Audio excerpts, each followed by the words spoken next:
Guys, Hanuman దేవుడి real story ఒక 40 years back జరిగింది. Goose bumps guaranteed. జాగ్రత్తగా వినండి. మధ్యప్రదేశ్ లో హనుమాన్ దేవుడి పక్కనే ఒక పోలీస్ స్టేషన్ ఉండేది. ఆ స్టేషన్ లో కానిస్టేబుల్ రోజు డ్యూటీకి వచ్చే ముందు పక్కనే ఉన్న హనుమాన్ దేవుడిని దర్శనం చేసుకునే వచ్చేవారు. అయితే ఆయనకి హనుమాన్ దేవుడు అంటే ఎంత ఇష్టం అంటే ఒక్కొక్కసారి దండం పెట్టుకుందామని వెళ్తారు, ఒకసారి ఏమో డ్యూటీకి లేట్ అవుతుంది, అయినా అలానే కూర్చుంటారు. ఇలా ఒక్కసారి 2 సార్లు కాదు, కంటిన్యూగా పోలీస్ స్టేషన్ కి లేట్ గానే వెళ్లేవారు. అయితే పోలీస్ స్టేషన్ లో హెడ్ ఎస్ఐ ఒకసారి, నువ్వు ఎందుకు డైలీ లేట్ వస్తున్నావు అంటే దేవుని దండం పెట్టుకొని వస్తున్నాను సార్ అని చెప్పారు. ఇలా భక్తి అవి ఉంటే యూనిఫామ్ తీసే స్టేషన్ రాకు, గుడిలోనే కూర్చొని పూజలు చేసుకో, ఇదే నీ క్లాస్ సారి, డ్యూటీకి లేట్ కి వచ్చావంటే నేను సస్పెండ్ చేస్తా అని చెప్పారు. ఆ కానిస్టేబుల్ కేమో హనుమాన్ దేవుడితో ఏదో తెలియని ఒక కనెక్షన్ అన్నమాట. నెక్స్ట్ డే ఎక్కడ లేట్ అయిపోతానని దేవుణ్ణి బయట నుంచే దండం పెట్టుకొని వెళ్తుంటారు. కానీ ఆయనకేమో ఇది సాటిస్ఫాక్షన్ ఉండదు. అసలు నా జాబ్ దేవుని కంటే ఎక్కువ అనేసి దేవుడి గుడి లోపలికి వెళ్తారు. వెళ్ళిన వెంటనే దండం పెట్టుకొని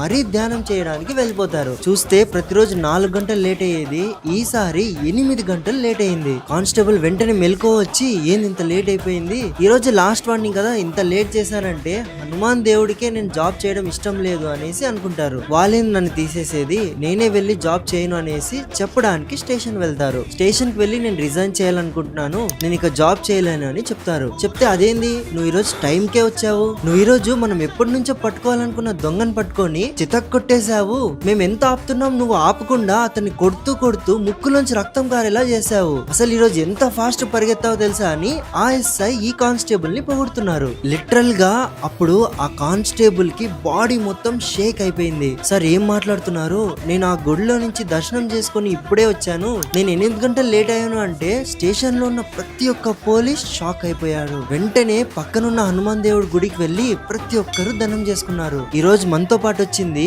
ఎవరో కాదు, హనుమాన్ దేవుడే అని. జై శ్రీరామ్.